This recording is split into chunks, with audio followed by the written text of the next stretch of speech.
Drama serial गुलाम बादशाह सुंदरी बन चुका है बहुत ही ज़्यादा इंटरेस्टिंग। उसमें हमें दिखाया जाएगा कि सुंदरी के वालिद की लाश को जो है वो लेकर चला जाता है सुंदरगढ़ गुलाम। इसमें जैसे ही गुलाम जो होता है वो सुंदरगढ़ में जाता ही है तो इस पर वो उसको कहता है कि तुम यहीं पे वेट करो, मैं अंदर बात करके आता हूँ।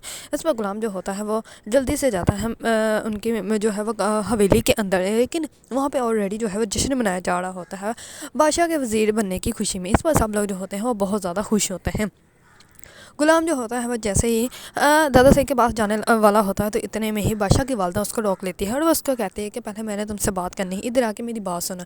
इस पर गुलाम जो होता है वो उनकी बात सुनने के लिए चला जाता है। इस पर वो जैसे ही उनके पास जाता है तो वो कहते हैं कि तुम्हारी हिम्मत कैसी हुई, तुम ये कपड़े पहन के आ गए, क्योंकि वो हमेशा से उसको कहती है कि कमीज शलवार ही पहन के तुम यहाँ पे आ सकते हो, ना कि ऐसी ड्रेसिंग करके। इस पर जो होता है गुलाम वो कहता है कि बस जल्दी में मैं आ गया, बहुत ज़्यादा इमरजेंसी की बात थी, इसी वजह से मुझे ऐसे आना पड़ा। इस पर जो होती है बादशाह की वालदा वो बहुत ज़्यादा उसको बातें सुनाती हैं और वो कहती है कि तुम्हारी औकात क्या है और तुम्हारी क्या माँ मर गई थी जो तुम्हें इतनी जल्दी थी। इस पर गुलाम जो होता है उसको बहुत गुस्सा आता है, लेकिन वो अपना गुस्सा जो होता है वो खुद ही अपने अंदर पी जाता है और वो उन्हें कुछ भी नहीं कहता। इस पर वो कहता है कि मैं आपसे माफ़ी चाहता हूँ, दोबारा ऐसा नहीं होगा। इस पर वो उसको कहती है कि तुम यहाँ से चले जाओ और आज के दिन तुम ना ही तो मेरे बादशाह के करीब नज़र आओगे और ना ही मेरे शौहर के करीब नज़र आओगे।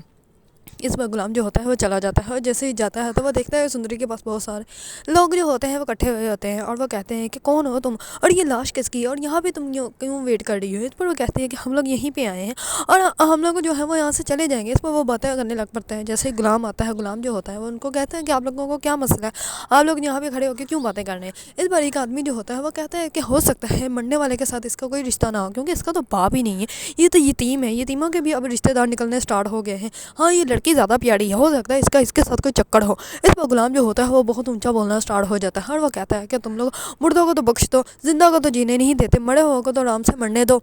इस पर गुलाम जो होता है वो बहुत ज़्यादा गुस्से में आ जाता है। दूसरी तरफ सुंदरी की वालदा जो होती है वो बहुत ज़्यादा बेचैन हो रही होती है। उसको ऐसे लगता है कि जैसे मेरा शौहर मुझे आगे तलाक दे के चला गया है। इस पर वो बहुत ज़्यादा परेशान होती हैं। इस पर वो अपने काम वाली को अपने पास बिठा लेती हैं और वो कहती है कि हाँ बैठ के मेरी तुम बात सुनो। मैंने अपनी ज़िंदगी में ऐसी अपनी ज़िंदगी देखी थी कि मैं भी प्रोफेसर थी और मेरा शौहर भी प्रोफेसर होता, हमारे 2 बच्चे होते हैं। इस पर नौकरानी जो होती है वो कहती है कि आपको एक बच्चे का तो पता नहीं कि वो क्या था। इस पर वो कहते हैं कि तुम मेरी कहानी मत ख़राब करो, हम जैसों के लिए के ख्वाबों की यही कहानी होती है, हमें हकीकत में तो कभी कुछ मिलता ही नहीं।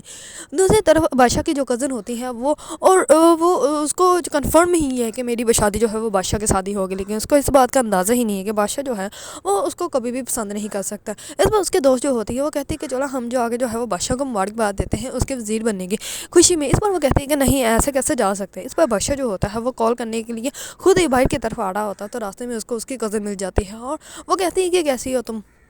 इस पर जो होता है बादशाह वो कहता है कि मैं तो ठीक हूँ, तुम बताओ। इस पर वो कहती है, उसकी दोस्त जो होती है उसको उसके जो है वो स्टडी के बारे में बता देती है। इस पर वो कहती है कि तुम्हें क्या ज़रूरत है मेरी इंसल्ट करने की। इस पर बादशाह जो होता है वहाँ से चला जाता है, क्योंकि बादशाह को ज़रा भी उसमें इंटरेस्ट नहीं है, ना ही तो इंटरेस्ट है और ना ही वो उसके बारे में कभी सोच सकता है। वो तो सिर्फ सुंदरी के बारे में सोचता है और उसको इस बात का अंदाज़ा ही नहीं कि सुंदरी जो है वो उसके महल के उसकी हवेली के जो है वो बाहर ही एम्बुलेंस में बैठी हुई है। इस बात का बादशाह को जो है वो इल्म ही नहीं होता। इस पर जो होता है गुलाम वो जो होती है सुंदरी वो गुलाम को कहती है कि क्या जिस आदमी से मिलने के लिए बाबा ने कहा था वो मिला है या नहीं। इस पर वो कहता है कि नहीं, उनसे बात नहीं हो सकी, तो हम लोग जो है वो तुम मेरे घर चलो।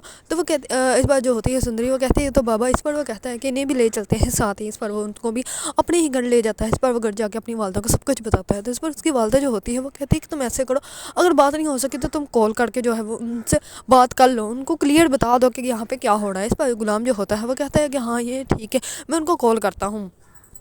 इस पर गुलाम जो होता है वो दादा साईं को कॉल करके सब कुछ बता देता है। तो इस पर वो कहता है कि मेरा उसके साथ कोई तल्लुक नहीं और उसको जो है वो हम लोग अपने गुलामों के कब्रिस्तान में भी जगह नहीं देंगे। तो इस पर जो होता है गुलाम वो बहुत ज़्यादा परेशान हो जाता है। सुंदरी जो होती है वो कहती है कि अब हम लोग कहाँ जाएंगे। इस पर गुलाम जो होता है वो खुद ही उसके वालिद का जो है वो जनाजा पढ़वा के जो है उनको दफन कर देता है और सुंदरी को कहता है कि अब तुम यहाँ से कहीं नहीं जाओगे, तुम जो है वो मेरे पास ही रहोगे। इस पर सुंदरी जो होती है वो बहुत ज़्यादा परेशान होती है, क्योंकि उसको इस बात का अंदाज़ा ही नहीं है कि जिस हवेली के वो इर्द गिर्द घूम रही है उस हवेली के अंदर ही उसकी अपनी वालदा जो है वो कैद खाने में जो है वो कैद है। दूसरी तरफ बादशाह जो होता है वो अपनी पप्पो के पास जाता है और वो कहता है कि कैसे हैं ये लोग, ये क्यों नहीं किसी का दर्द समझते। इस पर जो होती है उसकी पप्पो वो कहती है कि अगर मैंने तुम्हें तुम्हारी फैमिली के बारे में ही बता दिया तो तुम्हें अपने ख़ानदान वालों से नफरत हो जाएगी। अगर आप लोगों को ड्रामा सीरियल गुलाम बादशाह सुंदरी पसंद है और इसके बारे में न्यू अपडेट जानना चाहते हैं तो मेरे चैनल को लाइक, कमेंट एंड सब्सक्राइब करना मत भूलिएगा।